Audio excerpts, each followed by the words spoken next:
Hello, everyone, and welcome back to the BroadBoys podcast. I'm Cade. This is Micah. We're your one-stop shop for anything involving mediocre gaming opinions and sometimes movie opinions as well. We do those too sometimes. Micah, I heard you watched a movie recently. Yes, today, just before I came here. I just came from watching a wonderful film, an anime film in theaters called Look Back. It's from the same guy who wrote Chainsaw Man. Same manga author? Yep, same manga author. I'm really blanking on his name. Fujimoto. Fujimoto, there we go. Yep. Oh boy, that might be the Naruto author. Hold on. I don't want to butcher this. Yeah. Tatsuki Fujimoto. You're yes. right. Okay. Great. Anyway, it's not Chainsaw Man by any means. It's about a manga artist. It's kind of a tearjerker. I didn't cry, which lowers it in the ratings in my book, unfortunately. Okay. But several of the people I went with did cry, and so maybe a little bit back up. It's short. It's just a teeny tiny bit over an hour long. Okay. So it's really short. And then they addended the length of the film in theaters by including a interview with the director and the voice actors. Oh, okay. That's But cute. it was cute, and the music was phenomenal. It sounded great. They had a whole orchestra. So quick overview synopsis without spoiling some things. Great. There's this fourth grader, okay? They draw manga panels, okay? Mm-hmm. And then this person who doesn't go to school because they're a special kid wants to draw manga panels for the school newspaper too. They start drawing manga panels, and this kid's like, oh my goodness, they're so much better than me. Which kid? The one in school. Oh, okay. And so what she does is she learns and becomes better. Yeah. Anyway, long story short, they partner up, then they split up, and it's that sort of dynamic. Is this romantical? No, not romantical. It's just business. I mean, there were points where I'm like, could it be romantic? But it's not. It's not. Okay. It's not. It's more like friends. Friends. Yeah, friends. That's nice. It is. It was very nice. It was very heartwarming in a very sort of sad kind of way. I highly recommend it. If you have a chance, I would go see it. You said it's a tearjerker. It's a very beautiful piece on friendship and not on friendship. On friendship through creativity. I imagine Yes, you're trying to avoid spoilers. I'm trying to avoid the spoiler here. It's a very nice homage to artists and creatives, and it's really great. I really appreciated it, and it really improved my day. Can I make a guess? Yes. Based on multiple things. Uh-huh. I imagine someone dies. You don't need to answer. I imagine someone died, and this is someone who hasn't seen the movie, and it's a story about, they find their work after they die, and it's like, this is like them expressing themselves through that. It's like, this person had such an amazing way of expressing themselves, and they was lost. That's such an interesting take. I can't spoil anything. Okay, but let me tell you, it did get negative points in my mind because of its predictability. So. Okay. All right. Interesting. But it was beautiful. It was beautiful. That's great. I mean, you bring up. All right. See, this is interesting. One of the first things you brought up was the length. Why do you bring up the length? Because it felt like it ended abruptly, and I was like, so in a movie theater, you get through the first act, and it sort of semi resolves, and you realize you were like sitting forward in your seat, and you want to like lean back and start enjoying the rest of the movie? Because I'm like halfway through my second Dr. Pepper at that point. Okay. Anyway. Diet Dr. Pepper. Anyway, the experience was, it got to that point where I'm like, okay, time to sit back. And then the credits rolled. And I was like, oh, that was quick. Yeah. I didn't get through, like, most movies that I watch end up running like 2.5, almost 3 hours, right? Mm-hmm. And so that was where my body was like, okay, this is the first arc, lean back moment. But it was done. I mean, it was a complete story, but... Do you think that it would have gone up in your head if it was longer? Only if they did it well. A lot of movies lose traction with me because they drag on too long. Yeah, I think that's where I was kind of going with it. You know, I feel like there's such a like kind of need or like pseudo need of needing to be like longer for no reason. Yeah, I find that an interesting take in film. And you can correct me, right, because you went to school for it. You do it. You can't admit that on this podcast. What are you doing? Sorry. My bad. You're not a filmmaker. No, my no. bad. I take it back. The thing that I see it as is the early 2000s suffered from a lot of underbaked films. More like the mid 2000s. I take that back. Yeah. Suffered from a lot of underbaked films where they wanted to tell a story, but the runtime barrier was like 2 hours and 10 minutes. Most movies weren't longer than that. You had a really hard time getting people in the theaters for a longer movie. And so a lot of films that needed more runtime didn't get it.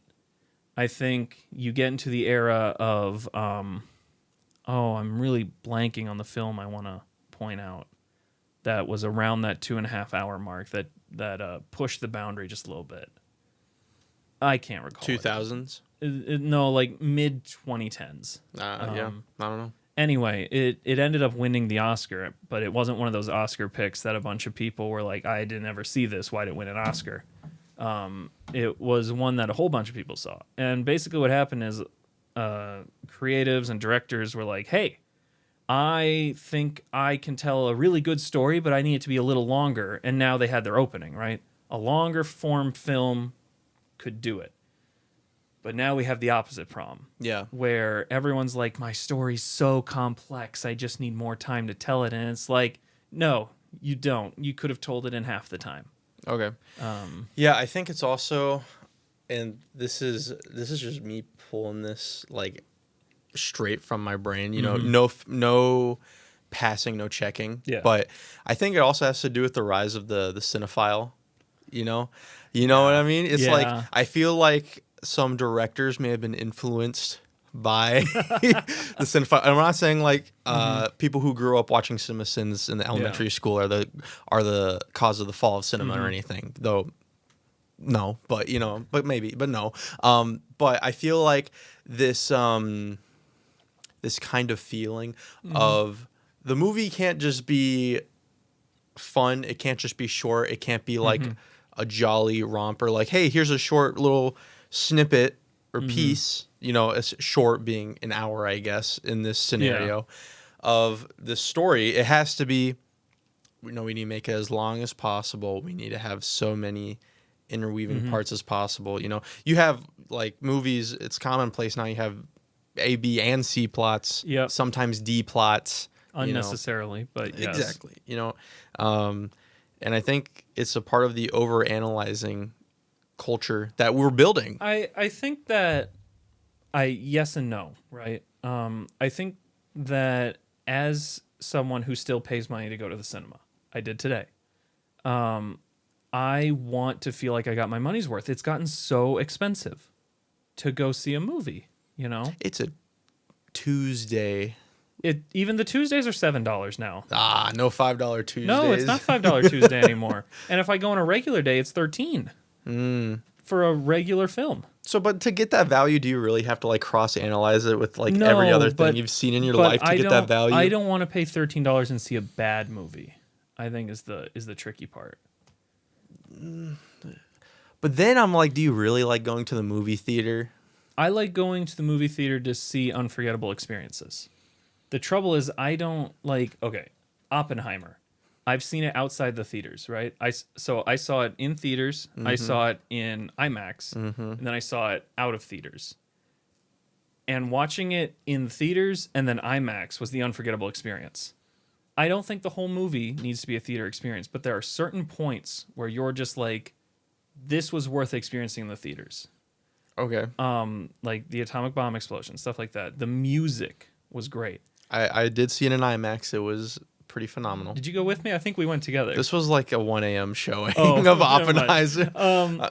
Yeah. But I recently saw a replay of Jaws in theaters. So much better. So much better. There are just some films that are better to watch in theaters. Like I would love to go see Lord of the Rings. I missed it. I missed the consecutive. They did 3 weekends of re-releases of the extended editions. Ouch. And I was out of town for all 3 of them. They'll do it again. I know. They'll eventually. do it again. But the reason why they did it was the anniversary and whatever. It'll be years before they do the full thing again. I guess. And so I don't know. There are just, I think there are films that are worth watching in theaters, but because films are just so expensive, it's hard to justify going to see crap movies. I don't go on opening nights anymore. Okay, but like unforgettable experience is such a like. I saw Holmes and Watson. You know the Brad Pitt. Yeah. Other Brad Pitt movie. I saw that in a theater with some friends, and we were the only people in that theater. That experience sticks out more in my mind than Oppenheimer. I'll tell you that. You know, just that experience. I mean, there is the level of going and goofing off in a theater, right? Was that movie good? No. No. You know. Now I'll give it like a good movie will leave a better impression on me. But like I remember, you know, an unforgettable experience. Seeing Tenet in the theaters was an unforgettable experience because I didn't like it. I didn't like Tenet. But I liked the Now, theater. Tenet was subtitles. Now, that's a movie. The audio mixing in Tenet was so weird. That's just such a weird thing to me. Yeah, it's funny. But watching it in theaters, it was very much a visual spectacle. I enjoyed that a lot. Yeah, I don't know. I mean, I think there's, you know, I get your point. It's expensive to go. And, you know, if you know that you're going to go see some not mid-budget, but, you know, like some never heard of this, not slop. Slop wouldn't be the word, but it's slop, you know. It's I don't necessarily dislike going to see a bad movie with friends, right? I just won't go see a bad movie by myself. Oh, how do you know what a good movie is? I don't watch it opening night. I wait till I get general consensus. Yeah, but how are you going to... I don't... So you're going to let other people... Like, how are you going to know what a good movie is if you don't watch a bad movie? Oh, I've definitely watched bad movies. I just choose to watch 5 them bad at home. movies. Okay, hold on. Let's name 5 bad movies really quick. Rise of the Killer Tomatoes was pretty bad. You've never heard of it, but it's bad, trust me. Nope. The Room is pretty bad in such a good way. This is such a bad list, but continue. Well, you're asking me to name bad movies. Yeah. Jaws 3 is pretty bad. Okay. Any of the Sharknado movies are pretty bad. That is just a lie. That is just a lie. You think Sharknado's a good movie? Well, see, good, not like on your typical scale, but it's fun. I mean, yes, it's fun, but it's fun. It's definitely fun. I don't consider it And I would say there are a movie. lot of movies that may be conventionally bad, but are a lot more fun in theaters than that's true. At home. I went and watched Nessie in theaters when that came out. Pretty mid, that's for sure. It was a live-action Loch Ness Monster film. Have you watched Velocipaster? Yes, we watched that together. That needs a theater release. I don't think it needs a theater release. It needs a theater release. We rented that for $2, and I don't know. No, it was free. No, it was free. No. It. It's free because I've watched it 7 times. No, I know. It's free on Prime. Go watch Velocipaster right now on Prime. It's free. When we were in college in the dorm, we paid $2 for it to rent it. Then they stole from you. They probably did because it's free. It's worth it. That's a movie, and it is getting a sequel supposedly. I did back it. I hope it's coming out. You backed the sequel. Of course. I mean, he's going to Paris. Here's the deal. Here's the deal. I enjoy a bad movie. I don't know that I could watch a bad movie in theaters though. I don't think you don't see bad movies as an art though. It's an art. Like, don't get me wrong. I understand the appeal for The Room. Like, it's so bad, it's almost good. You know what else? There was a kids movie called Shorts. Yeah, that was a really weird I'm movie. rotted because I immediately thought of YouTube Shorts or Reels. No, it was called Shorts, and it was a whole bunch of these like short episodic things that this kid was telling a story about. Like, here's something that happens, but wait, before that we got to talk about this. And that's it was fun. This sort of disjointed. Yeah, it was fun. It was weird. And they had this sort of germ monster that they all had to link together and touch fungal germs and save the day. Save the day. Oh my goodness. Oh, I know. It's like a Mucinex commercial It extended basically into a was. movie. It basically was. I mean, I don't like. I'm just so like. Why does everything need to be so good? I don't think it needs to be good. I just think the bar is so low. No, everything needs to be good. No, it doesn't. Yes, it Some does. stuff- In this culture, if it's not good, then it's not successful. So countering, there's so much content that mediocrity is just the norm.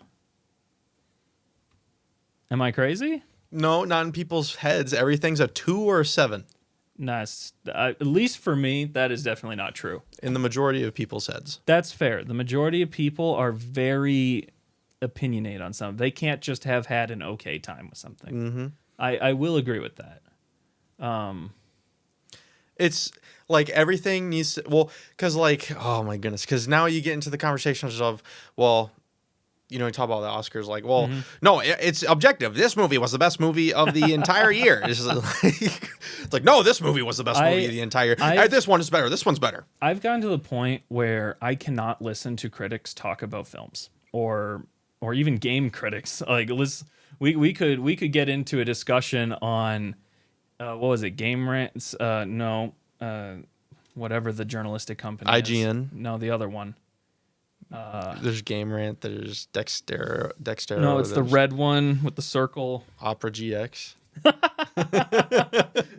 No, it's not Opera GX. Red one with the circle. Yeah. Do you know how little that narrows it down? I know that's every single one, but they released a top 100 games. IGN did that, and the list, and this was based on their game journalists inside their office, was really questionable. Why? Because they had a lot of games that were, so like they would have a game and its sequel, the sequel that was like largely written off as bad, okay, and they'll have it in the top 100, and then just beyond, they don't have certain games, and then they have other games that are at like 99 that definitely outperformed and were better received across the board than games up in like 40. Yeah, but that's because you're doing your dang your criteria. You know, it depends on the criteria. The problem that I have with video game journalists is they play a game for 2 hours and couldn't solve the first puzzle and they give it a bad score. All right, that's happened maybe 4 or 5 times. I beg to differ. Go read any IGN article. There's hundreds of journalists. They play the games. I'd say go read an IGN article because their first publishing is always after just 2 or 4 hours of playtime. I did. All right. I do know an example off the top. When the Crash Bandicoot remastered trilogy came out, I do know that the reviewer for that game didn't even beat the first game in the trilogy because it's a rat race to try to get your review out first. Same for movies, same for albums, same for every medium. I know, exactly. It's just a rat race to make the worst review as fast as possible with a score at the end so that way people know if it's good or not. Except the trouble is that they've ruined their credibility doing it. Because I can't remember. I've brought up this example before. It was that vampire game. Vampire Survivors? I don't think that was it. Redfall. Redfall. Yep, Redfall. That atrocious abomination of a game was given a 8 by IGN. Well, they had a good computer. I mean, the problem is the game wasn't even done. Yeah. And they gave it an 8. And they said, we're optimistic about the future of this game. And they said, it is 100% playable now. They revised the review post-launch, mind you, after everyone did their pre-orders, after everyone bought the game. They revised their review to a 4. But Micah, you got to consider the journalists. I mean, if they give a game a bad review, especially by an Xbox studio, they might not get a review copy next time. Oh, I know. It's so awful. Think Integrity. It's crazy how none of them have it. It's so, like, reviews for all mediums are just so messed up, and I feel like it's not even an accurate representation of anything. But it's, I'm going to say it's the audience's fault, 100%. Yes. I mean, and we are guilty of it, too. I think pre-orders have ruined a lot of... No, I'm not going the pre-order route. I strongly feel pre-orders do. It's the number. It's the number. The number is ruining the game industry. Think of, like, so why would someone, like, you see an 8. Yeah. You don't know why they gave it an 8. Yeah. you don't have any basis, any starting point for what that journalist likes and dislikes. You could find a review for God of War Ragnarok that gave the first one a 4 on IGN. I doubt you would find this, but like it's an example. Like you're gonna see them give it a 6, and you're gonna be like, whoa, what the heck? I guess this God of War isn't that good. Guess I'm not gonna buy it because IGN, the publisher that's over like 300 journalists, said it was a 6. Yeah, this is okay. So this leads into another gripe. Just me as more of an economist. An economist. Let's bring my college education. Economist. Yep. We're all college educated. We are technically. I guess. I have a piece of paper that says I graduated. Economist. An economist. I was not a. You're not an economist. I was not a grammarist. That's for sure. You definitely weren't. Because we have jobs. Yeah. Why would I be a grammarist? So I dislike free publishers because they are incentivized to produce slop. So take Financial Times, right? Okay. They have a paywall. It's not high, but their stuff is pretty high. It's $40 a month. Is it now? I thought it was 20. No, it's 40. I split it, and that's why it's 20 for me. Okay, never mind. It's 40 a month. It's a little bit high. The barrier to entry is kind of right, but their stuff is well thought out, well researched because they have the funds to pay people to do it like that. Mm-hmm. When you have free journalists, take any of the free media. Okay, for our case, it's IGN, right? They make their money off of people clicking on their review. Yes. So they are incentivized to do inflammatory comments. I don't even think it's that. I think it's literally just first one done. It could be. However, they all get their if review you're out if you're the same looking day for the press review, release. well, yeah. There's literally a reason why. And it better be ready by that day. Exactly. There's a very good reason why companies say, "Here's our release. Here's when our NDA is up." That way, everyone can release the exact same slop on the exact same day.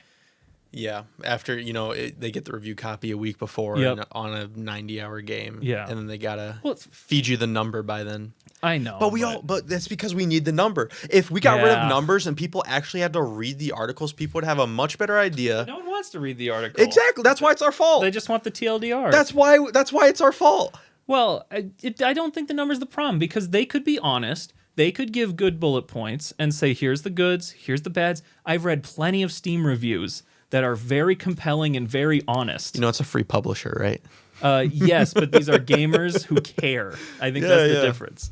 Okay. It's people who genuinely care, right? I'm sure many of the IGN reviewers care. I think they probably do, but I think the company culture. Why would you take a job for a game journalist company if you did not at least care about gaming? Because you went and you got a degree in journalism and couldn't find a job anywhere else. There's no way you would go to any other spot before gaming. Gaming gets the passion tax on everything. Yes and no. Yes. They have 300 journalists. Yes. Plus. Mm-hmm. I guarantee a lot of them are just journalist students who are like, yeah, I play games, and decided that they were going to become a game journalist. It's like all those food reviewers and food critics who definitely have no palate at all, and yet they're still writing reviews on food. I don't think I'm crazy in this assumption. I don't know if I feel that way. I feel like you would take IGN last if you didn't care. I think there's just so much slop that comes out of IGN. I find it hard to believe that they actually care. I think they care. I think they're rushed. And they need a number. I mean, even the crazy part is that there's such bad reviews. It's not. I don't even think it's a rush thing. I think there's a level of these studios pay them money. And their bosses are like, we need to make sure we give them a good review because they gave us a nice donation. They gave us a whole bunch of free copies. They gave us a swag bag. Yeah, the swag bag. The swag bag. Like, let me tell you, a swag bag will get you 2 more points at IGN. Maybe 0.5. All right. I think you're being too generous. No, it depends on the company. Yeah, it depends on the company. Anyway, that was a very long tangent. And that was mainly about games. I think the big thing is film and game. It's a sea of mediocrity. And I do agree people are too inflamed on their decisions. But I do think there's a logical reason why the bar is set as high as it is. Because studios keep ruining our expectations. Studios keep ruining our expectations. Yeah. I think you got to jump into the pool of mediocrity every once in a while. Oh, though. I do. Trust me. I play a lot of mediocre games. Well, I was thinking about movies. Oh. But, it's like... but this is back to the main point I was talking about. Like, everything has to be perfect or good because, you could... And I mean, we're guilty of this too because we talk about games. It's like, it's like, oh, this game is like amazing. It's perfect. Well, actually, it doesn't have just cutscenes voice acted. That's true. But I feel like we have been very fair on games that were like, it was okay, especially when we go over our like games in the past. Yeah. I mean, I think that's part of our problem too, is because, it's... If we really wanted to min-max our reaction in ROI on this podcast. We should be more inflammatory. Mm-hmm. Breath of the Wild's a 1? Breath of the Wild sucks. Tears of the Kingdom, much better game. People didn't like that one. I know, that's crazy. I got so much hate online for that comment. It's crazy. It's funny. I don't think I'm wrong, though. Yeah, I don't know. I would need to think about it a bit more. Man, like... But so many games get shafted because they don't fit. Like, there's like, oh, I like Balatro. Well, it doesn't have a story. That doesn't have the cutscenes. It's like, I don't need cutscenes for my Balatro, okay? Balatro was in, like, the top 10 games of all time. And I'm like, that's kind of weird to me. Have you played it? Yeah, I don't think the game's bad by any means. As far as a game goes, wait, in this list that you were looking at? Yeah. That's all-time games. I actually think it was in the top 5. That's pretty funny. And I understand, right? It is, in all intents and purposes, a perfect game because there's nothing wrong with it. It is a game that plays. It's more than a game that plays. It's kind of just a game that plays. Come on, tell me. It has the sauce. It has the sauce. It has the sauce. It has Chemical X. I don't know what else you want me to call it. There are some games that, I mean, there's a lot of games like that where it's like, oh, there's nothing wrong with it, but I have no reason to keep wanting to play it. Yeah, that's my feeling. Balatro is not necessarily like that. I went into this weekend thinking I was going to play Jack 2, maybe some Galaxy 2. Mm-hmm. Ended up 10 hours on Balatro. Yeah. As I was traveling. And I was like, oh, I've heard of this game. Let me play a hand. Mm-hmm. Sucked in. Instantly. You just can't escape Balatro once you start playing. Interesting. And it's, there's something so, all right, like, I don't know how you feel about rogues. Do you like rogues? I play rogues, yeah. You play rogues? This does not really feel like a standard rogue, and it's a deck building rogue, how you would define it. I know what Balatro is. Yeah, and it's something in the atmosphere, something in the adaptive music throughout the whole game, something in the, I feel like there's not an infinite amount of builds, because there's only so many hands, but it makes you feel so freaking smart as you're playing it, and then you're like, no! And then it's got the gambling aspect. Everyone loves gambling. Everyone loves gambling. It's like, it tickles the itch that I get when I'm at the slot machine, and it tickles the itch I get when I'm building, like, a build in Isaac. Something like that. Okay, so, like, it's like, there's a lot of choice and there's a lot of skill. It hits that perfect equilibrium of luck and skill, even though it's definitely more luck. But it feels like it's hitting that sweet spot. I don't know. So, for the uneducated, Balatro is a poker rogue deck builder game. Yes. Listen, it sounds crazy, but like I was like streaming it, and I streamed one run, and my friend was like, "Oh, I'm buying this game now." Like, I was gonna play this game, but I'm thinking of Balatro now. I've had dreams about Balatro. No joke. Yeah, that's called what is it called? The Tetris effect or something. No, I didn't know that. Fun fact, that is coined because when Tetris came out, it was so addictive that people played Tetris so much that they talked about having dreams about it. Balatro is more addictive than Tetris. I'll say that. Balatro is more addictive than Tetris. Don't play Balatro. You'll get sucked in. You know what I did pick up this weekend? I picked up Buckshot Roulette. Buckshot Roulette. Oh, I did see that game. Yeah, That's like that came out a while ago. niche Steam game. Yeah, the reason why I picked it up is because they're gonna add a multiplayer next month. Oh, that's fun. So 4 players, and you can do Buckshot Roulette. That one is one that I thought I would get sucked into, and it just didn't happen. It didn't have the sauce. Is what I'm telling you. I played 3. Their games have the sauce. I know. I played 3 playthroughs of it, and while there is a level of skill, right? You play and you're like, man, I should have used a different item. Whatever. There's still just so much luck that it feels really rough because it's really close, but 3 rounds back that you're like, well, I physically cannot win this now with my items. Ouch.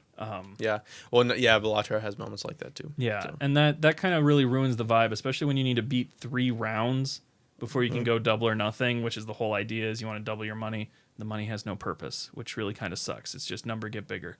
Number gets bigger is great. If they do number get big good, you kind of have a game on your hands. It doesn't really do it because all it does is you have a leaderboard against your Steam friends, and you see who's gotten the biggest number. Hey, big number size up is better pretty person. Good. Big number better person, that's for sure.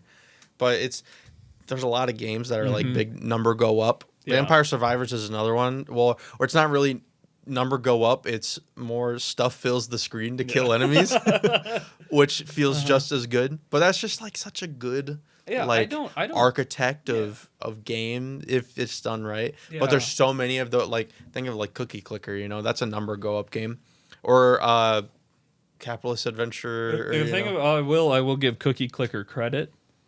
It is a deep game. It keeps going, which is shocking to me. But that's like the quintessential number go up. Yes, that is game. Yes. So, you click cookies so that you can get things to click cookies for and you. No one goes as deep in Cookie Clicker because it doesn't feel as good to have number go up after a certain point. Yeah. Eventually, you've seen it all. In Balatro, you've never seen it all.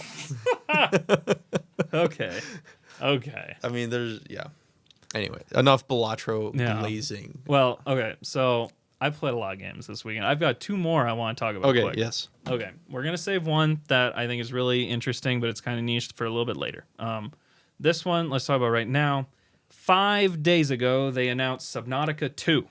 Okay? Yay. That's a crazy reaction because I love Subnautica. Yay.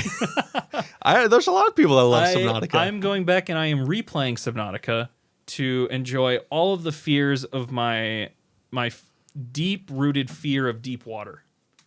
I am thoroughly afraid of it. You jump me in a lake, if I can't see the bottom, my heart starts beating. Ocean, not a chance. I will walk on the beach, and that's about it. Huh. Yes, I have a very big fear of water, and so Subnautica is a freaky horror game for me. Okay. Let me tell you, I bumped into a Leviathan, and I legitimately jumped, and I did a little squeal. Aw.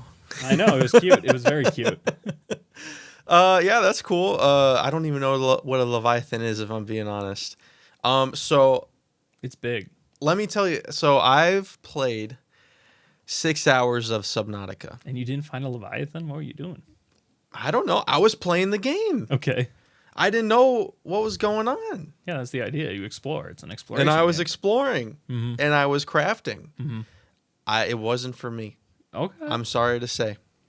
I think there's a lot of games in that genre that are much more enticing to me personally. That's interesting because for me, Subnautica's got all of it. It's got the adventure. It's got the crafting. It's got unlimited replayability with base building and designing and all that.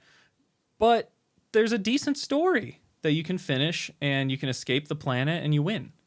And I feel like the whole game wraps itself up nicely where I feel good about it. All right. So I know you talked about this before, and you said you were just speedrunning it to get all the achievements on Steam. Yeah, because I've played it before. I've played it before. This is my second time playing. Yeah, but you're not jumping in the pool again. You're like... Well, but it's just as scary.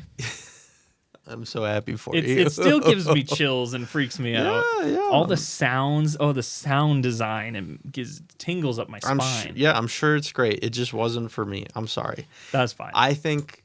Oh, man, let me think of my min-maxing content inflammatory. Subnautica is worse than people think. Here's our clip for the episode. You hate Subnautica? I hate Subnautica. That's awful. Listen, Subnautica, it just doesn't have it. Water is out. I am freaking scared of water. Big thing's scary. And you're a baby for that. You drink water and you get scared. Who does that? I choke on my water. Yeah, like you do with everything else. Oh. I'm hurt, man. You took it too far. I'm sorry. It's you get in the passion of the moment, the truth kind of comes out. Anyway, I just wanted to bring that up because for all you Subnautica fans out there, Subnautica 2 is coming. Oh, this is something I wanted to mention. All right, hold on. I need to ask one more thing. Did you play Subnautica with a wiki out when you first played through it? No, there was no wiki. There's no wiki? Not when you didn't I have first any played guide? It. No. Okay. I didn't have a guide. I got bored because it was like my last hour and a half was just, I don't know what to do. The game's not pointing me in any direction. So I listened and looked through all the files to say again. You have to read the files. I read the files. I didn't point. I went to the big thing that you see at the start of the game. I went there, didn't see anything. Didn't see anything? No. That's I looked there for a while. There's a whole thing. You go in the ship and you find I went in the ship. Yeah, so you built the grav gun. You went in. You found all the stuff. You could have built the prawn suit if you scanned the prawn suits. And you're saying magic words, Mr. Man. Yeah, totally. Okay. Anyway. Subnautica is overrated. So Subnautica 2 is going to be multiplayer, up to 4 players. Wasn't Sub-Zero multiplayer? I don't think so. Okay. I have friends who played with the multiplayer mod. Multiplayer mod, yes. I think the trouble is Subnautica was just too small to be a good multiplayer game. You never felt you were far away from someone. You never had that isolation feeling. Yeah. Subnautica 2, they've announced, they haven't confirmed, but they've speculated is going to be about twice the size and at least 1,000 meters even deeper. Yeah, I got to say, I'm happy for the studio. Mm-hmm. Great. It's an awesome story. Subnautica pops off resources to make more games. Mm-hmm. Love that. And people love Subnautica. Yeah. So I'm not going to be like... Thalassophobia, that's what it's called. Sorry. Just throwing it out there. That's the fear of deep water. Okay, you sounded so accusatory. I was really struggling. I was like, oh no, what hate crime have I committed now?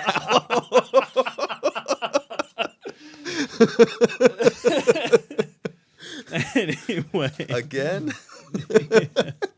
How did you feel about multiplayer horror games?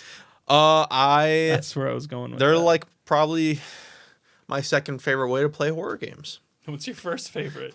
To play single player horror game and either play it or watch someone else play it, like on Discord together. I was about to say my first favorite way of playing horror games is to watch someone else play them. Well, I mean, but I want it to be like I can still talk to them, because then you can be like, "Oh, hey, behind you," and then they immediately get jump scared, stuff like that. I don't want to be the one getting scared. Man, there's. I really like Until Dawn. Yeah. I really like Until Dawn. I like Until Dawn. I think if they made more games like Until Dawn that were good, because I know that studio's made like Man of Medan and like all those other... other we were just talking about mid games. Those are mid games. Sorry, Man of Medan. Is it Medan those are... Medan? Man of Medan's like a 6. I would give it a 4.5 of 5. That is like in my mind the epitome of a mid game. I mean, the characters are good. Yeah, that's fine. I mean, it was very much hyped on YouTube. Everyone was playing it. Well, it was the first one after Until Dawn, and it was like the story, fine. It wasn't great, but it was fine. I feel like it was just one of those games where you're like, there's some good moments, there's some bad moments, and overall, it's kind of a... Well, there's a lot of nothing was the problem. There's a lot of nothing, but there's like this... Until Dawn's a very special game that you can only play it like... Well, the best way to play it is on the couch. Mm-hmm. It's a couch co-op horror game, basically. Yeah, absolutely. Where you're passing the controller around or just watching someone play, because it's a movie. Yeah. It's a choose-your-own-adventure horror movie, which is awesome. Mm-hmm. But... there's not really I feel like there could be another way to get that experience where you're just playing it on the couch, with your friends. Yeah. But it's not a movie style sort of deal, because that I feel like you're just going to run into the issue where it's not Until Dawn. Yeah, no, I know. I would agree with that. Or maybe they just need to make the games bigger because Man of Medan was shorter. All these other smaller ones are a lot shorter. Yeah. I feel like they just needed a couple, like instead of doing all that, do 2 big productions. I think so. I think putting a little bit more time into some. I don't even think the game needs to be longer. I just think the quality needs to be a little bit higher. And I'm not saying it's like an attention span thing where like it needs to be packed all the time, right? But it just there are moments where it's just slow, and I mean it's a slog of like an hour before something happens. And I mean, Until Dawn had those moments, but the group was so like you hate everyone, except for Chris. You hate everyone, that you were like, it's like, oh, spooky horror, oh, the tea. Oh, spooky horror. Oh, the tea, and you just go back and forth. Yeah. It's like, oh, the tea. Oh, I killed that person. Yeah. Because I didn't like them. Emily. So I had someone give a comment. 2 someone's agreed. And I want to hear your opinion on it. Oh, yay. The comment was, Left 4 Dead is overrated and doesn't hold up. I mean, it's all right. No. Okay, here's the deal: is you got to think about like an arcade game. You know what I mean? That's what it is. Is it overrated? Probably, if I'm being honest. Okay. Just because it's like, is it a generational game? Probably not. Well, I think if you are in that generation, you have a very fond memory of it. Yeah, because it was $2. Yeah, I mean, it was great. I loved it. It's great, fantastic. It's a great game. I'm not like... And it's got a whole bunch of mods. I can run around as Homer Simpson shooting zombies. Yeah, that's great. I think I would not play it for more than 2 hours at a time. Yeah, and I think that's fine, right? I mean, the game's cheap, and so playing it... I mean, it wasn't cheap when it came out. It was... What, $15, $20? $20 at least. I don't remember it being super expensive. I think the more we talk about it, the more I'm kind of agreeing with the. Was it that the comment? Or was that was the comment. The comment was it's overrated and doesn't hold up today. Like they wouldn't go back and play it. Doesn't hold up today is what's killing me. Because you're really gonna look at Back 4 Blood and me like, yeah, I'm gonna play this game over Left 4 Dead. Well, I mean, there are still bad games being made today, so don't take our bad games today and be like... but Back 4 Blood is literally a sequel to Left 4 Dead. Yeah, well, it was a bad game, so... It was a fine game. It just was... Left 4 Dead's better. Okay, when a game is 10 years... Was it 10 years apart? And... Am I crazy? Back 4 Blood was 5 years ago? Wasn't there a game in between or something like that? Well, there's Left 4 Dead 2. Yeah. It was 4 or 5 years ago. Yeah, and so when a game's 10 years apart, right? And you're like, well, it hasn't really improved, and in fact, it's kind of worse. They tried with the gimmicks. That's kind of a bad game. I give it up. They tried with the gimmicks. I'm not gonna, Yeah. They tried. It just wasn't, I think.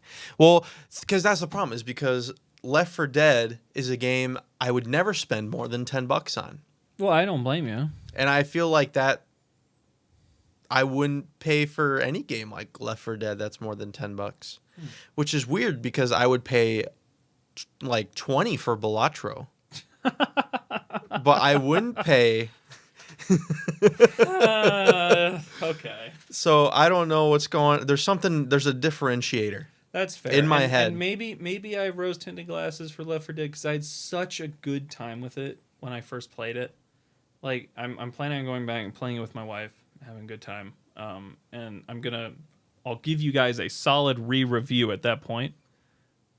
But as far as I remember, I really freaking enjoyed the game.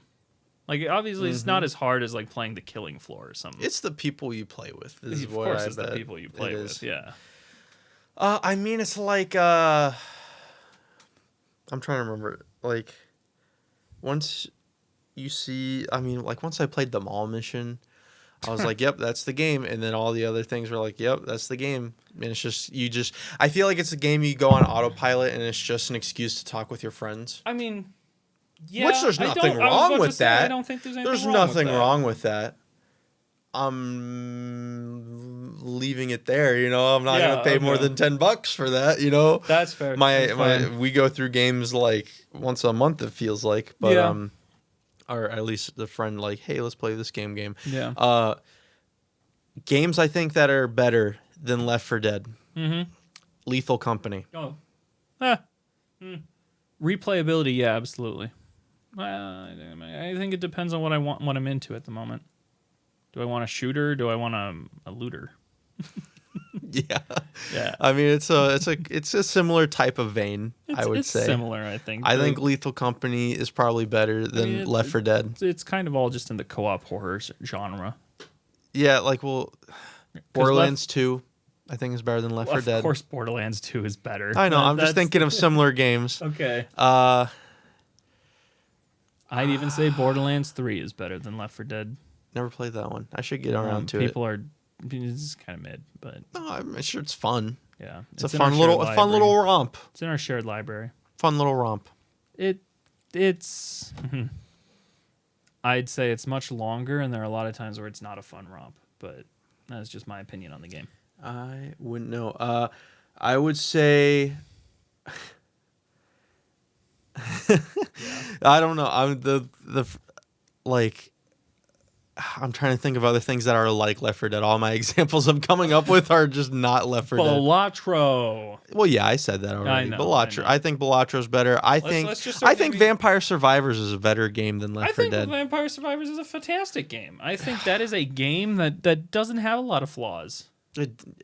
It's an amazing game. Yeah, I think Vampire Survivors is completely underrated. No, actually, I think it's overwhelmingly positive on Steam. I think but it's underrated by anyone that wears glasses and looks down. You know, it's like it's like anyone that stands on a stage. You know, is underrated. That's except for Kevin O'Leary.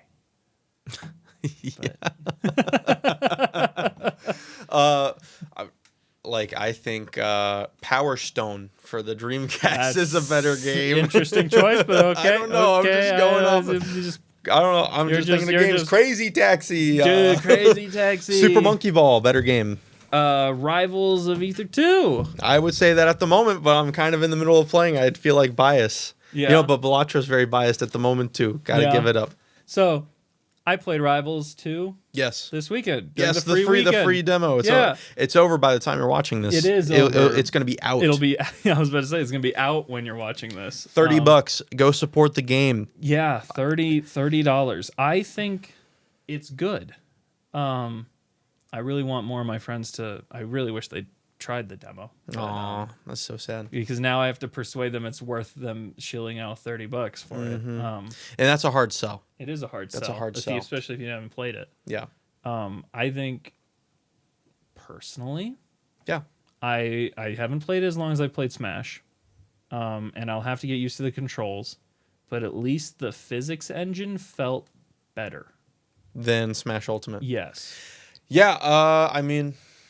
Oh boy, this is gonna be a topic. Yeah, don't have to get too much in the weeds. It's basically trying to combine, the Rivals of Aether's one target audience was like, let's make another Melee, or let's not make another Melee. Let's make a new game, but it has the competitiveness of Melee, right? Rivals 2, it's like, let's take that idea of like a game that has the competitiveness of Melee, and let's try to make it like a game that can compete with the big boys, like Smash Ultimate. Like that's really the only big boy. Yes, that's the big boy. I'm hoping it does numbers over multiverses. We'll have to see. But the gameplay itself is amazing. Just got to give it up. It's really good. It feels very good. I was watching someone compare it to Melee, and there's a lot of similarities, obviously. Yeah, it's like, you got your top like things, but this is not necessarily like a super competitive game. Like I talk about, like, it needs to have the competitiveness, but it's still like casually, it's super fun. I was gonna say it's got a lot of skill ceiling. Yeah, like there will be a above and beyond rung of difference between bad players and really good players. Yeah, but you can play ranked and get that experience. I was losing a lot, but there's the casual things that will just No, I know. Throw you in. I think when it just comes down to games like that, like multiverses, the initial, it's really easy to Yes. pick up. Multiverses is really easy, and I think the skill gap, there is one, don't get me wrong. There is one, but it just involves doing a lot of infinite combos. Yes. And so once you learn your infinite, you're kind of set. Yeah, it's not a technical skill gap, it's just learn your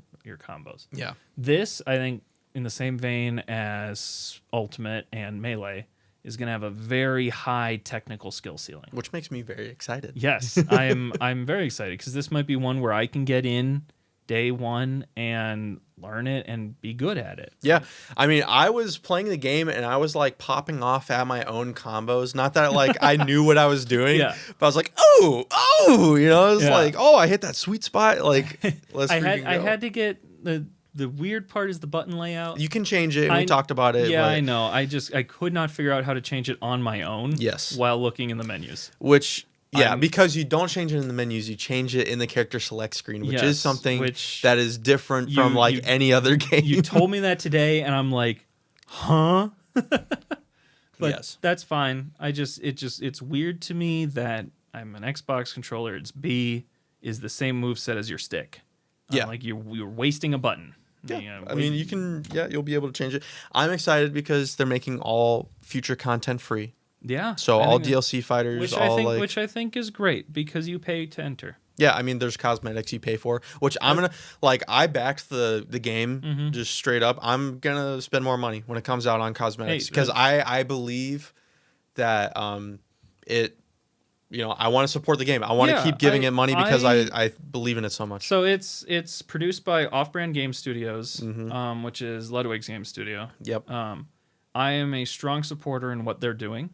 They really want indie developers to have the money and the support to go out there and build games that will rival these big corporations. Yes. And I think that's a beautiful thing. That will rival these corporations. And I think that's a beautiful thing because I think these giant corporations, and we've talked about it, have been producing slop and getting away with it. Because you're not wrong. Because the average gamer goes, I know Ubisoft, and then they buy a Ubisoft game. Yeah, but no one's gonna play PlayStation. Well, I would. No one's gonna buy PlayStation All Stars Battle 2. I would though. I would buy it, which is funny. But. And so it's things like that where I think it's really good to support these studios that are willing to put money. And, because I think Ludwig even said it, he was talking about how he can afford to lose money on a couple games because he knows he can make it back on the few great games, right? Yeah. And so he's happy to support creators who are willing to do something new. And I think that's beautiful. I think it's a beautiful thing. Just like 2012. Just like our segue to 2012 Game of the Year. The year... I feel like some great games came out in 2012. One of my favorite games of all time came out in 2012. Does 2012 to you feel like just a year that's like a very pronounced year? Like 2016 feels that way to me too. 2016 feels very pronounced. I remember 2012 as standout. It's like 2012. That's like when I think of years. Why do I remember 2012? Is 2012 the name of that one like apocalypse movie? Yes, and that was the year the world ended and all of that. But I don't, it wouldn't stick in that much from a bad apocalypse movie. No,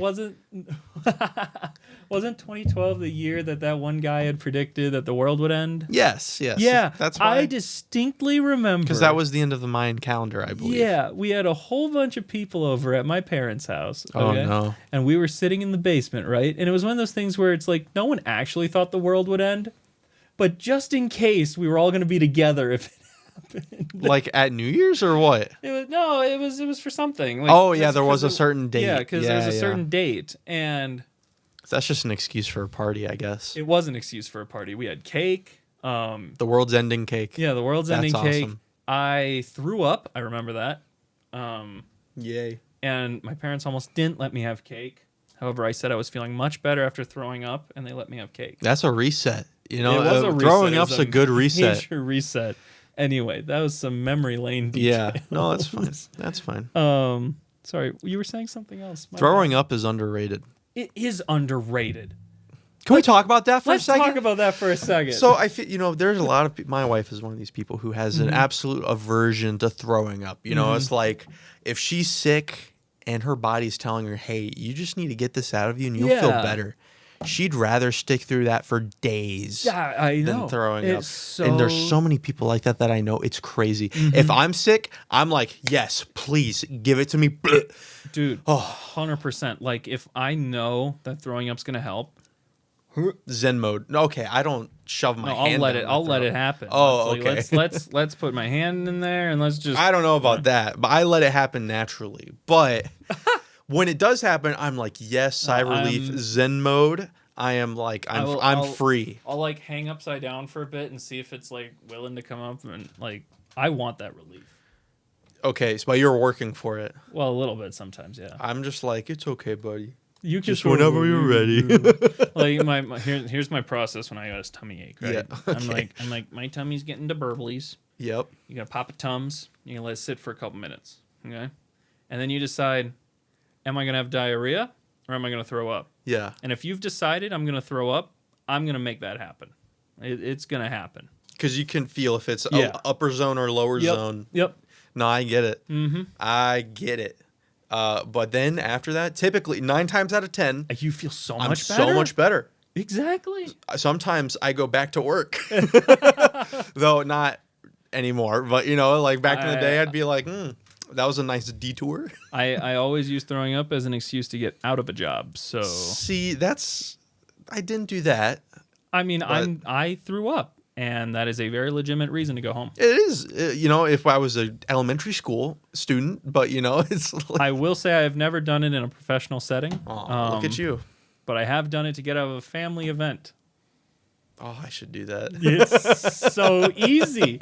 You have some you don't want to go to, just like, and you don't have to lie. You don't even have to lie. It's not even a falsehood. You just say, I threw up. I threw up. I'm not going. I don't know if I can get away with that, but... I don't have anything I want to skip necessarily on the docket to try it out. But if it happens, someone's funeral you don't want to go to, I threw up. I can't go. Wow. And it's legitimate. Like I'm not gonna lie about it. It's an unethical life pro tip. I'm not gonna lie about it. Well, it's an unethical life pro tip. I threw up. Unethical. I don't want you to get what I threw up. That's not. What is that sentence? This is not an unethical life tip. It is okay. It is okay to skip something if you don't feel well. Okay, but like, all right, are you talking about like you're at? I definitely felt better after throwing up, but you're talking about like you're fine and then you force yourself to throw up. No, that's unethical. Okay, we're good. I'm saying we're good. I had the tummy rumblies. There was a misunderstanding. Oh, you are completely fine. You are a saint, actually. You're good. Thank you. You are good. If anything, it's helping your message get out. No, it's like, hey, this needs to be dealt with. Sorry, I've only fake thrown up to get out of school once, and that was in high school, and so that was okay. Final midterm. Nope. Monday morning, I didn't want to go. That's a classic. Yeah. It's nice. I mean, at least with a job, you can just text, "Hey, I'm sick. I'm not going," or "Hey, I'm tired." Or not tired, but "Hey, I'm sick." I mean, yeah. I mean, it's nice. I'm personally so. They don't need a doctor's note, is what I should be saying. Well, I mean, here's the deal, right? So with work from home, this is a completely different tangent. With work from home, we'll get back to 2012. I promise. Yeah, you can. It's almost expected that unless you're like physically incapable, like you need to sleep off your illness, you should still be working. Yeah, I guess that's true. And I've fallen into this where like I've had a migraine and I'm like, I have stuff still due. And I feel so guilty about like stepping away to take a nap. Because I have the capability of still working at my desk. I don't know if it's guilt. I'll only do it if I know it'll screw me over later. Yeah. I mean, like I had a nasty sinus infection, and that was the last time I remember. Yeah, sorry. Dropping out because. Thank you. Okay. It was real. Yeah. I had to miss my snowmobiling trip for it. Like I pushed through it for like a full day, and then I decided I can't do this anymore. And it was like midday. I had a meeting later, and I was just like, I am going to botch this meeting if I don't cancel it. And I felt so guilty for it. And I'm like, I shouldn't feel guilty because I'm like genuinely sick. They got you. They got me. They got you. They got me. I just have too much loyalty. That's the problem. I'm too loyal. Too loyal to the corporations. Too loyal. Think about the shareholders. Oh, I know the shareholders. Oh my gosh. You working at a company technically makes you a shareholder because you have a vetted interest in the production of the company.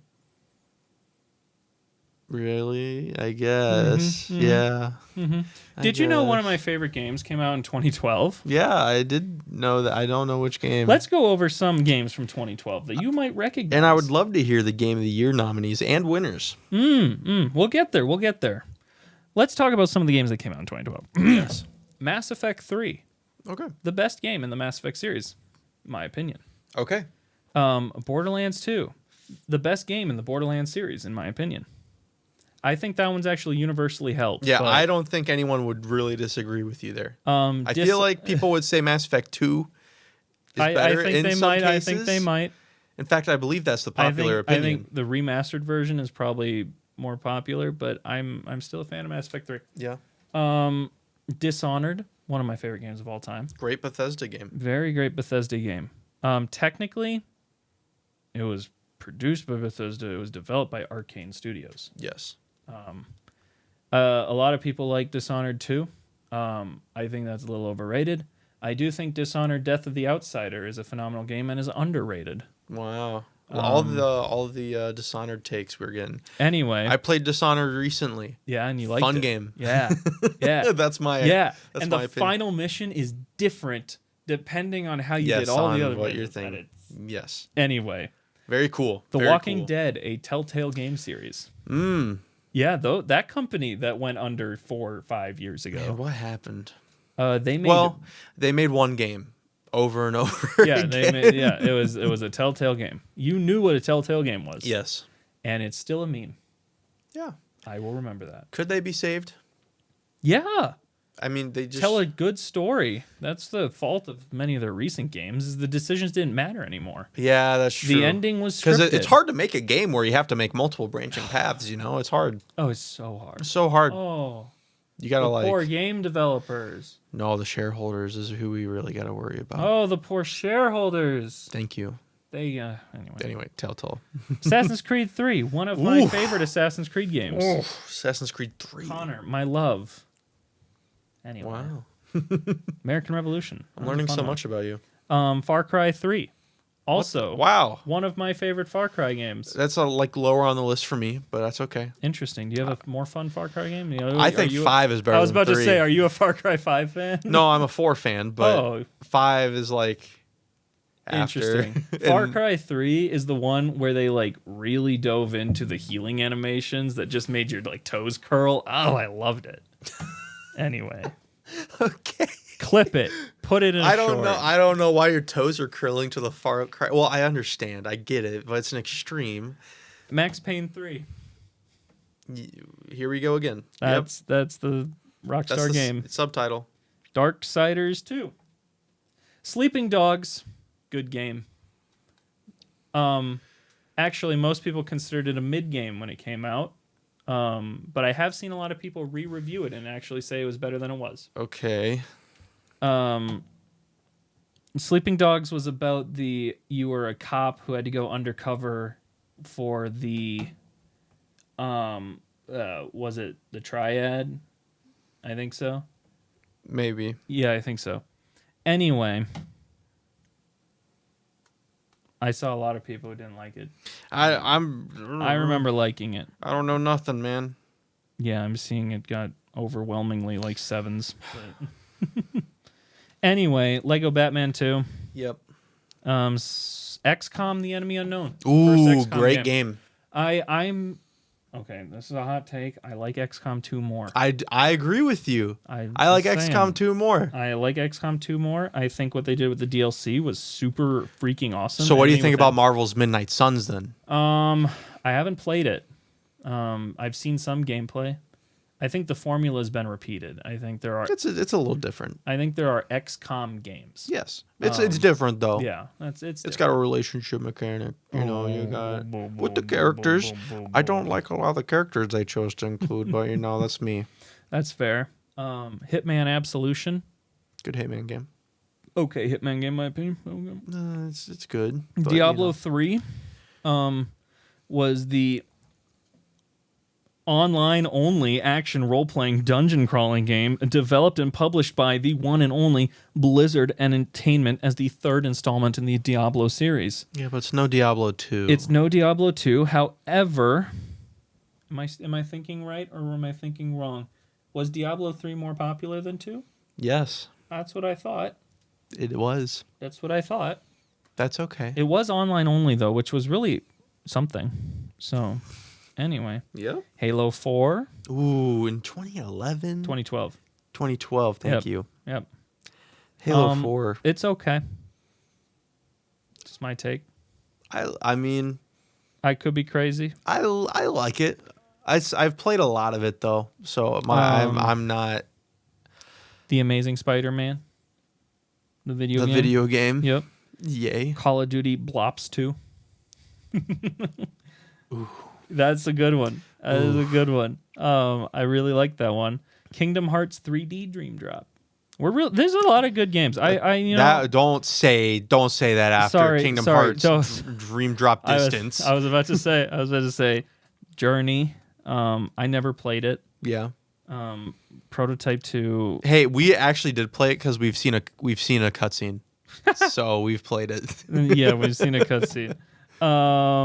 Persona 4 Golden. Yep. Lollipop Chainsaw, we talked about that. Hotline Miami. Freaking awesome game. I haven't played it yet. It's in our shared library. Download it. I bought it too. It takes 8 hours to play the whole thing. It's a good game. It's Just a good game. do it. I want to tell a story about Hotline Miami quick. There's a key mechanic where if you hit your middle mouse button, you lock on, okay? Yes. This is before you could rebind keys. Most companies weren't doing that with their games. My middle mouse button was broken on my mouse. So you didn't know you could lock on the whole time? I knew I could lock on. I just played the entire game without the ability to do so. I don't know how impressive that is, but I'm going to pretend like it is. It felt very impressive. That's insane. I know. That you did that. I know. Because let me tell you, I played Hotline Miami 2 with the ability to do it, and it was a lot easier. Wow. Yeah. That's a top-down game, right? Yes, it is. Cool. Where, one You're bullet committing kills crimes. You're committing crimes. That's good. Resident Evil 6. That game, it's a funny game, but it's definitely not like traditionally good. Resident Evil 6 was considered a third-person shooter. Because it is. Yeah, I know. It's just funny because all the previous games were like horror games. Well, no, all right. 4 is when it started to get a bit more actiony. Yeah. 5 was more actiony. Mm-hmm. 6 was like action movie. Like 6 was classified as third-person shooter with horror elements, which is so funny. Yes, it was a transition that it took. I know. Guild Wars 2. Dude, I have a friend. You know who you are. Is way too into Guild Wars. Way too into Guild Wars. Did we... never mind. Just I'm going to read a couple more and you can get there. Need for Speed Most Wanted. Counter-Strike Globally Offended. Yep. New Super Mario Bros. U. Dragon's Dogma, Torchlight 2, Clash of Clans came out. Dragon's Dogma came out? Yep.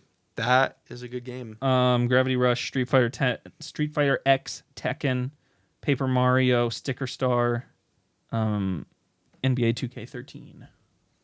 NBA 2K13? Yeah, watch me hit a Kobe. Wow. We all watched that. Thank you. Okay, so who do you think was nominated for Game of the Year?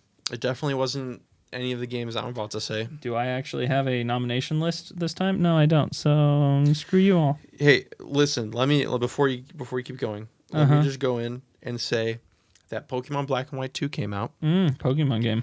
Kid Icarus Uprising came out. Which I don't know if you remember from our 10th episode. Okay. That's in my top 10 games of all time. I do remember that. And I need to mention that where Where is it? Shoot, I just had it. Well, it obviously wasn't important enough for me to remember. Never mind. It's not Mario Party 9. I'll tell you that. Okay. Do you want to hear what the nominees for 2012 were? Yes. This is between our favorites, BAFTAs and DICE. Mass Effect 3, Guild Wars 2, The Unfinished Swan, Borderlands 2, Hotline Miami, FTL, freaking great game, Halo 4, Walking Dead the game, and Journey. What a varied list. I'm honestly impressed that was a big list. Journey was nominated. So, who do you think won? Definitely wasn't Kid Icarus Uprising on the 3DS. Oh, shoot. Sorry. It was? No, hold on. Sorry. There was a more button that I missed. Okay. There's also... These are probably all the different awards, not just... Dishonored. Yep. Lego Batman 2. Whatever. Okay, great. Yep, Beyond Gotham. That's Don't forget the subtitle. That's the list. Wait, or is that... No, that's... Yeah. Okay, that's the list. That's the list. Great. BAFTAs chose... Persona 4 Golden? That wasn't even on the list. Aw, it was in my list. Dishonored. One of my favorite games of all time. So I'm not even going to challenge that. I'll challenge it for this year. You don't get to, that's pretty wild. to challenge it. Now, choosing Dishonored in this year's crazy. You want to know what's crazy? What? DICE chose Journey. Wow. I know, right? DICE chose Journey. Yeah, they did. Out of all those options, they chose Journey. Wow. That's like an I'm quirky moment. They were looking for some attention with that one. They were. 100% Wow. were. No, don't get me wrong. Journey's great. I did watch a playthrough of it, so I've played it. I know nothing about Journey other than I know the art style and one cutscene. It's pretty. It's okay. It's a journey. It's a journey. I'm gonna stick with Dishonored for this one. Yeah, you're just gonna immediately say Dishonored. It is the best game in that series that had ever come out up to that point. What series? That type of game, stealth killers. You just said Hitman Absolution, but okay. Yeah, this one is so much better than Hitman Absolution. All right, I can say it's better than Hitman Absolution. Yeah, I think it still holds up as one of the best stealth killer games ever made to this date. Like, the only games I would say might challenge that is, like, Splinter Cell or something. I'm trying to think of, like, what classifies as a stealth killer game. Would you consider Hitman 3 a stealth killer game? Because that's more like a sandbox. I would consider a stealth killer. Then I think it's better than Dishonored. I don't think Hitman 3 is better than Dishonored. Hitman 3 is way better than Dishonored. I don't think it is. 100%. And I played Dishonored recently. Yeah, I've played Hitman 3. Yeah, recently? Well, what's recently to you? I played Dishonored within the past year. Yeah, I played Hitman 3 in the last year. Okay, great. Then when they released their big updates. We can have our differing opinions, but I think so the reason why I wouldn't say Hitman 3 is because Hitman 3 has a number of issues with it. I would love to hear it. Sorry, I made a face. I know you because I'm very. I just had psychic damage to that. Don't get me wrong. I watch Hitman speedruns. I think they're fantastic, right? I don't. But you can walk outside the map. You climb up the walls. You XYZ. Like, I don't care about speedrunning for thinking about the quality of this game. I mean, I think there are issues with Hitman 3. Issues that I don't think are there for Dishonored. I would put Dishonored as one of those games that I think is near perfect. Okay. Would you like to expand on any of these things you were saying? No, I think Dishonored You're just going to say Hitman 3 has issues, Dishonored has none. Yeah. Hitman 3 has problems, Dishonored has no problems. Period. Dishonored is a near perfect game. 9.5 on the no problem scale. 10 out of 10 in my opinion. It is up there with one of my favorite games of all time. I'm so happy for you. One of the best games of all time, in my opinion. I don't know if I want to fight you on this right now. One of the best games of all time. Yeah, what's your pick for game of the year, huh? I was waiting for the transition. I was like, you know what, Dishonored's good. I'm not gonna go super in on Dishonored. It's a good game. Gotta remember, it's good. But then you bring up Hitman 3, and I'm like, oh, well, you think Hitman 3 is worse than Dishonored? Ooh, you know, that's tough. It's like, I don't like the story in Dishonored that much. Not gonna lie. That's don't crazy. Like it. That's crazy. Don't like it that much. Okay.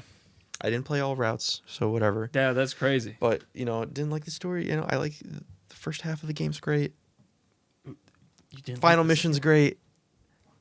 That in between, I'm like, dude, those in between missions, yeah, there's really boring routes you can take, but I didn't try to go boring routes. I tried to go I tried to do all the side stuff, and I did all that. You know, it's like, I'm sorry. Hitman 3 is like beautiful. It's got so much creativity to it. Oh, it's creative. I don't disregard that. I think Hitman 3 is a great game. Yeah, I know. That's the thing. Both of us agree that these games are great.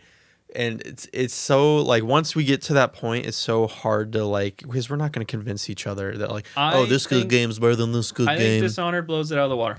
Insane. I think Hitman 3 is the obvious better choice. No, I think Dishonored blows it out of the water. And I don't think I can take that back. Okay, fine. With Dishonored, the abilities make it way too easy. But it's not, because the pure route is to kill no one other than the primary targets. You are an assassin, right? The abilities make it really easy to just be a murderer.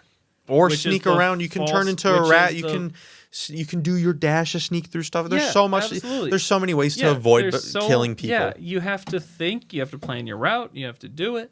And I like that it gives you that option. Yeah. And I'm not saying that that's a bad thing. Like the true ending is no kills other than your assassination targets. Yay. Anyway, because it gives you the freedom to be the bad guy. Don't talk about freedom in the same vein as Hitman 3. Don't talk about freedom. Excuse me. Don't talk about freedom.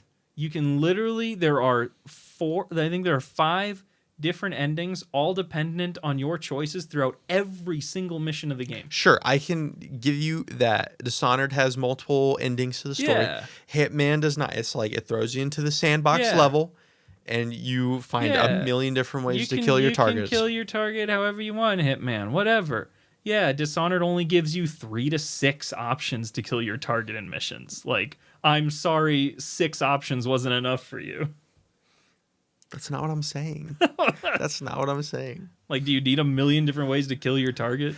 No, but it's fun when you can literally throw a katana at a fireplace, which just so happens to have a freaking gas canister next to it, and it blows it up accidentally, and you find that out, and you're like, what the frick? Or there's the disguise system. Hitman has the best disguise system. Hitman 3, World of Assassination, has the best disguise system in any game that's ever existed, ever. 100%, not a problem. Like, I don't even think that should be a controversial opinion. I don't think it is, but I'm trying to think if it is. You're looking for a point to just... Off the top of my head, I don't think it has literally the best disguise system. No, I think Hitman 3 has got plenty of things going for it. Listen, let's cut the pleasantries. We know what we're doing here. Okay, fine. Hitman 3 is the best sandbox killer. How about that? That's why I don't even know if you can consider it a stealth killer, because it's a kind of a different game than Dishonored. Fine. Hitman 3 is the best sandbox killer out there. Okay? Dishonored, I think, is the best story-driven stealth killer. Yes. Okay. And we shake. And that's it. I'm happy with that. Let's do it. Now, what's your game of the year choice? So for 2012, now let's say Dishonored is like, I'm going to be honest, not even my top 3 for this one. That's freaking nuts, but pick your game. So let me talk about games I like better than Dishonored on this list in particular. Kid Icarus Uprising. That's freaking nuts. You haven't played it. Okay. You haven't played it. It's a unique game. The characters are great, story's great, gameplay's great. It's 2012. What other year am I going to talk about Kid Icarus Uprising? Fine. It needs a re-release. Okay. I hope it gets a port. To what? Switch 2? And so anyone else can play it. Emulate it. I'm sure there is one. You wouldn't emulate a 3DS game. Well, do it for the Steam Deck. You wouldn't emulate a 3DS game on the Steam Deck. Anyway, it needs support so more people can play it. They don't need to change anything except for it's on this console. Okay. Because it's that good. Next. Okay. Well, you said 3 games. Black Ops 2. Okay. I am including DLC in my thoughts on this. But I don't know if that's... out. Those weren't I know, even out. that's the thing. That's what I'm saying that. Unless DLC is released with the game, I don't think you can consider it. I guess. I'm not too strong on the opinion anyway. I don't think Black Ops 2's DLCs make up for it, but that's fine. I think it's a good game. Fine. If we're excluding DLCs, then sure. I'll say Dishonored's better than base game Black Ops 2. I don't think that Black Ops 2 with DLCs is better. Black than Ops 2 with Dishonored. DLC is definitely better. The I don't zombies think it is. maps literally were generational. Nuketown 2025 was generational, not the zombies map, the multiplayer map. Literally Black Ops 2, and I hate the influence card. But Black Ops 2 is the game that had the influence because the gameplay was so great.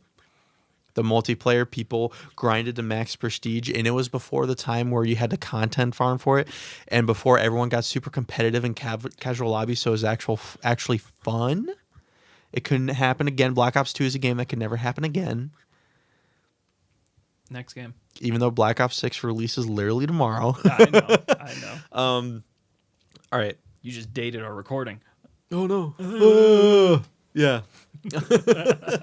So, I've said Kicker Uprising, Black Ops 2, Persona 4 Golden. It's just crazy. I don't even know what to tell you. It's just crazy the games you chose out of all the games I listed for this year. It's crazy. And then maybe you have Dishonored, and then Borderlands, and then I was about to say you got games like Borderlands 2, Mass Effect 3. You've got I'm not even thinking of Mass Effect 3. You've got XCOM. No, not on the list. You've got it wasn't on your list. Don't even. CS:GO. I just haven't had that many personal experiences with it that didn't involve me getting called slurs. And you didn't have any personal experience in the Black Ops that didn't involve getting called slurs? I did, yeah. Every time I played zombies, most of the time I played multiplayer. Really? I don't think I ever had a multiplayer I will say Black Ops 2 that didn't involve some slurs. I've probably seen more. I need to make sure I'm right when I say this. The Black Ops 2 emblem editor has caused me to see more degenerate things than anything else in my life, I think I would say. I hear what you're saying. I also think now is that a pro? I don't think so. I started playing CS:GO in I think 2013. I think is when I started playing that game. That's crazy. I could be wrong. It could have been 2014 or 2015, but I think it was 2013. Let me tell you, when you, Steam profile pictures and stuff too, it was more unfiltered. It was very unfiltered in the day. But I will say, I was called less slurs in CS:GO, and I met more people that I friended and played games with on CS:GO than I ever did in Black Ops 2. Yeah, you found your community there. That's great. Gameplay's more fun. Gameplay's more fun in Black Ops 2. I mean, yes and no. It's an arcade shooter versus a tactical shooter. Yes. Gotta give it up. But in my opinion, I prefer the Black Ops 2 fine wine versus it's not fine wine. CS:GO is probably the more I enjoy the fine wine of CS:GO. Yeah. But I'm more likely to take 10 beers in Black Ops 2. Yeah, I was about to say Black Ops 2 is a beer game. I'm not a wine guy anyway. But I would like to consider CS:GO to be more of like a bourbon or a whiskey. No, it's a wine. No, it's definitely not. It's a wine. It's too crunchy to be a wine. It's a wine. I don't think it's a wine. You know what's a wine? Rainbow Six Siege is a wine. It's spoiled wine, maybe. No, I think there's a strong case that Rainbow Six Siege is a very fine wine. I know it's been overinflated with a whole bunch of new That's why it's not a wine, because the older it gets, the worse it's gotten. That's fair. I mean, the same argument can be made for CS:GO. Not for CS:GO. I mean, I think the gameplay has. Oh my gosh, we're going on so many tangents. CS:GO is gone. It's CS2 now. Okay, yes, but if CS2 didn't exist, it would still be. People still watch CS2. Yeah. or not CS2, CS:GO. No, CS:GO doesn't exist anymore. Well, yes, You but don't at the end play of it. CS:GO's lifespan, it was still very strong. Oh yeah, I mean CS2 is still strong. Like its average player count Yes. on a daily basis is just shy of 1 million players, so it's it's still strong. Yes. Anyway, Where were we? out of those 3 games, which one are you picking? Ugh. As game of So the year material? let me break it down. Yeah. It's pretty easy to break down. I put over 150 hours in Persona 4 Golden. Mm-hmm. It's an amazing game. Uh-huh. At this point, I think I like 5 better still. Mm-hmm. Yeah, I still like 5 better, but 4 is really, really good. Mm-hmm. It's really, really good. Black Ops 2, I've spent more than 100 hours. I've probably spent over 600, 700 hours in Black Ops 2 alone. Mm-hmm. But we're not including DLC, Mm-mm. which will make me not even consider it anymore, I guess. Okay. Because Base Zombies was a lot worse than all the DLC. And then we have Kid Icarus Uprising, Mm-hmm. which is just like a 10 out of 10 game. Okay. So I gotta go with Kid Icarus Uprising for the Okay. Nintendo 3DS. And you're wrong. Thank you for joining us for this absolutely special long episode of the BroadBoys I know podcast. there's something in the air today. We had a lot of things we just had to talk about today. I know. So Yeah, thank you for making it all the way to the end. put your comments in the comments. Like 2012 had a lot of good games. Put down your 2012 pick. It's not going to be as good as Kid Icarus Uprising. I'm sorry. Or Black and White 2. Black and White 2 is a better game to Son. That's nuts. Anyway. Anyway, thank you for watching. See you later. Bye.